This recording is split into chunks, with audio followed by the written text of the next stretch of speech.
The film kicks off by introducing John Matthew, a businessman who runs a contracting company. He's a boss with a big heart, always looking out for his employees. Even when he's supposed to be home with his family for his daughter Isabel's birthday, he steps in to help out at work. His wife, Annalisa, is right there with him, and the family celebrates Isabel's special day with joy. But their happiness is short-lived when John gets a call from his ex-wife, Sylvie, informing him that their son, Jason Collins, has been arrested. This all started when Jason was having a video chat with his friend, Craig. Craig had plans to send a package of drugs, worth $2,000, to Jason's house and wanted him to sell them. He also mentioned using the drugs with his girlfriend, Amanda, who struggles with addiction. But Jason wasn't on board with this plan. He told Craig he didn't want any part of selling drugs, especially since he and Amanda only used them, they didn't deal them. Jason ended the call right when his mom walked in. The next day, however, Jason found out that Craig sent the package anyway, even though Jason had turned it down. When the package arrived, Jason took it in, knowing full well it contained drugs, but he didn't call the authorities or stop it. Inside, they found a tracking device hidden under the pills, and the police soon raided Jason's house, eventually arresting him. At the police station, John and Sylvie meet with a lawyer to figure out what to do about Jason's case.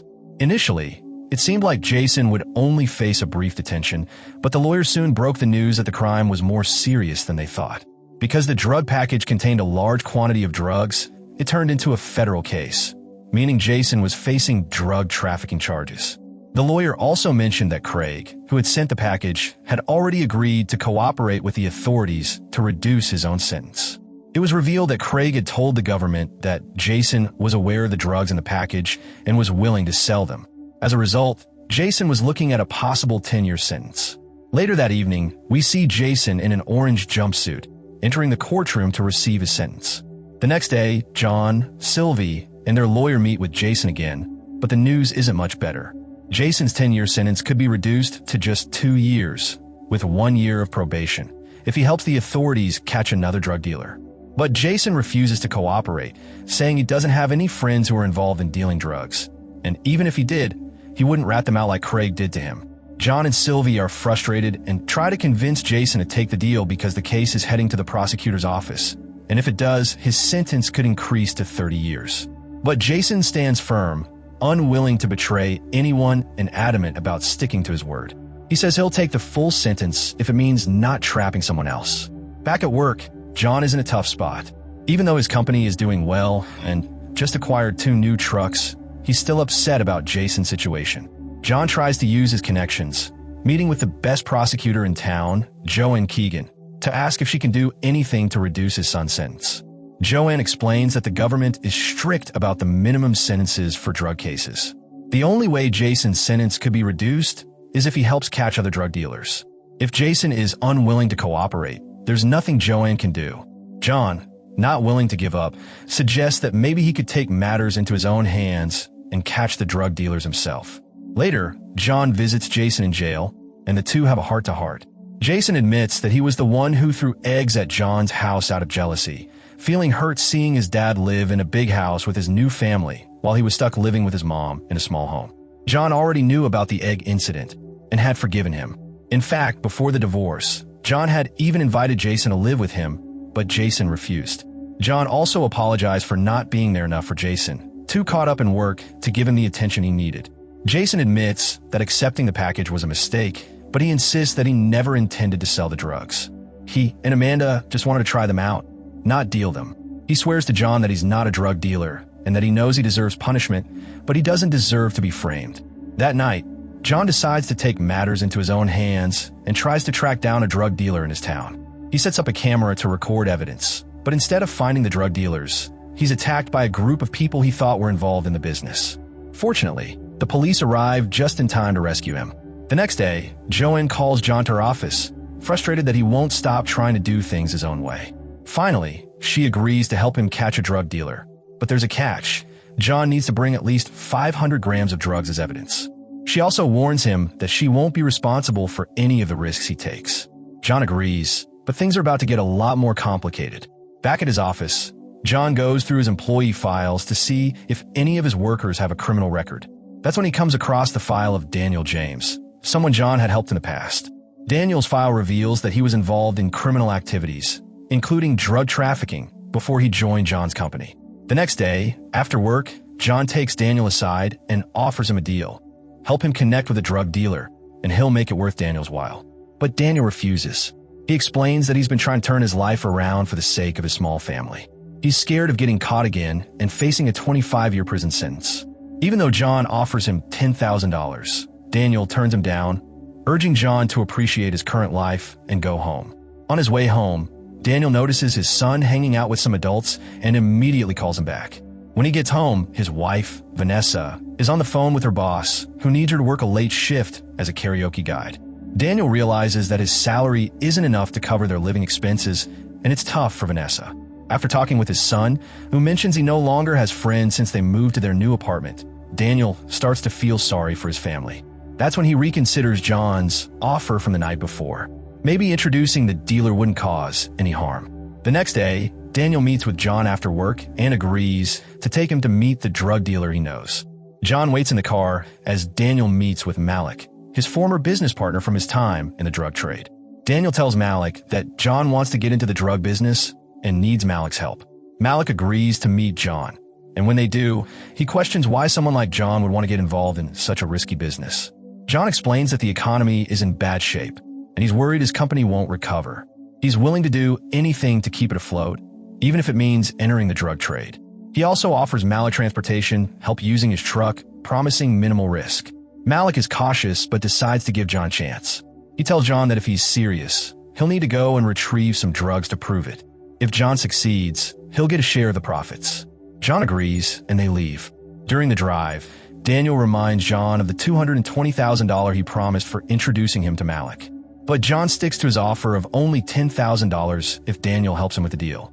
Daniel reluctantly agrees. The next day, John meets with Joanne and hands over the recording of his conversation with Malik. Joanne is impressed with John's determination and agrees to take on his case. She assigns Agent Cooper to lead the team that will arrest Malik. In return for John's cooperation, Joanne promises that Jason will be released in 6 months. John agrees to the deal and heads home. At home, John and Daniel say their goodbyes. John tells his family he's going on a 2-day business trip, while Daniel claims he's escorting goods for his boss, unsure of when he'll return. Just before John leaves, Agent Cooper informs him that they've installed listening devices and GPS tracking in his truck to monitor his every move. John and Daniel set out on a trip out of town to pick up drugs, following Malik's instructions. After traveling all night, they finally reached their destination by the time the sun came up. Once they got there, they unloaded 2 bags of cement from the truck and, at the location, opened them up. The plan was to remove some of the cement and fill the bags with drug packages before resealing them. As they were finishing, all of a sudden, gunfire erupted. It came from a group of people, led by El Topo, a powerful figure in the area. In a shocking twist, El Topo ended up shooting his own men who were guarding the site. It turned out the drug packages they were supposed to secure were already in John and Daniel's hands. Not bothered by the attack, they quickly fled the scene. Later on, Malik received a call from El Topo, who praised the driver's handling of the situation. He also asked to meet with John and Daniel. El Topo revealed that the whole attack had been a test to see if the drug couriers could prioritize their cargo. After the meeting, John and Daniel decided to swap trucks due to the bullet holes in the old one, worried that it might attract police attention.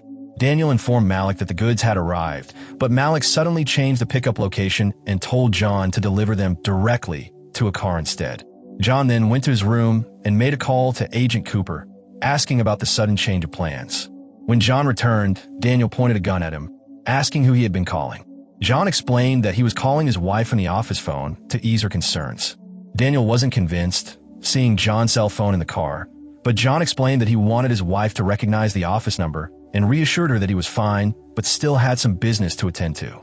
After hearing John's explanation, Daniel finally believed him, and they moved forward with delivering the goods to Malik. When they met Malik, they were caught off guard by snipers aimed directly at them, ready to shoot. But as soon as Agent Cooper gave the order, Malik went ahead and checked the contents of the packages to confirm they were drugs. Once confirmed, Malik paid John for the delivery.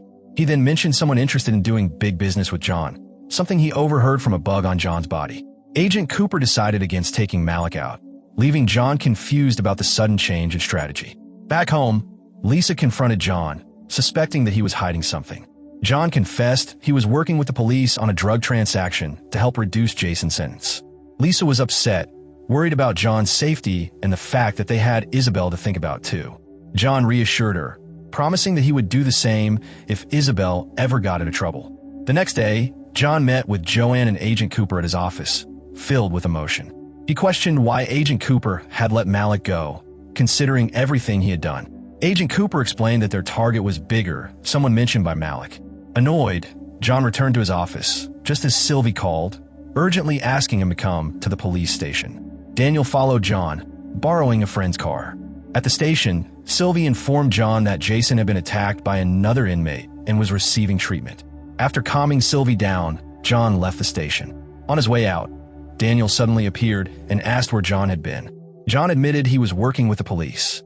Daniel panicked, fearing for their safety if Malik found out. He rushed home and instructed Vanessa and their son to head to his mother's house immediately for their protection. Concerned that Daniel might reveal their secret to Malik, John hurried home. When he arrived, he was surprised to find Malik waiting in his backyard. Luckily, Malik hadn't found out about John's police involvement. Malik took John to meet El Topo at his location, where John was inspected before meeting him. El Topo assigned John the task of delivering money to Mexico on his own, telling him not to involve Daniel. The next day, John met with Joanne and Agent Cooper in his office to discuss the drug dealer's knowledge of his family. Agent Cooper reassured John that his identity had been protected and that any inquiries about him would be directed to Agent Cooper to avoid raising suspicion. Agent Cooper then asked John about the person Malik had mentioned, and John confirmed it was El Topo. Joanne promised that if they successfully captured El Topo, she would push for Jason's release the day after his arrest. This news filled John with hope, though he knew it came with risks. Before the next day's delivery, John visited Jason in prison, impressed by his refusal to betray his friend. He struggled with his own deception toward Daniel. Later, John thanked Daniel for not revealing their secret to Malik and found Daniel ready to support him. The next day, John visited a gun shop for self-defense before going to El Topo's location to collect the money from Mexico. After loading the money into his truck, he quickly left, with El Topo's men following behind. Meanwhile, Daniel waited for El Topo's men to leave Malik's house before helping John secure the money shipment. Once the coast was clear, Daniel took action, shooting Malik in the stomach and demanding El Topo's phone number. On the other hand, El Topo's men had discovered that John was under police investigation due to his son's drug case. They quickly informed El Topo, labeling John as an informant and ordering his elimination. Daniel sent El Topo's number to John and instructed his team to track and capture him. Fortunately, Agent Cooper's team arrived just in time to assist the injured John. Not long after, Agent Cooper's team raided El Topo's house but found it empty as he had fled. However, they unexpectedly encountered him in person. A chase ensued, and they surrounded his car, forcing him to surrender along with his son. Following El Topo's capture, Joanne held a press conference to announce the success of the operation, stating that the drug syndicate leader, Juan Carlos Penta, aka El Topo, had been caught. Not long after, John met with Joanne, who praised his efforts. She informed him that Jason would be released the next morning at 7 a.m. and assured him that his family would be placed in a witness protection program to keep them safe from any retaliation by El Topo's men. Meanwhile, Daniel visited Agent Cooper's office after being summoned. Agent Cooper questioned why Daniel had declined witness protection. It turned out Daniel had his own plan to disappear on his own terms. Agent Cooper handed him a check for $100,000 as a reward for his help in capturing El Topo. With this money, Daniel planned to start a new life with his wife and son. The following day, John and his family, along with Sylvie, anxiously awaited Jason's release from prison. When Jason emerged, he embraced his parents tightly, filled with emotion. Thanks for hanging out. If you're new around here, don't forget to hit that subscribe button for more action-packed movie recaps. Catch you in the next one.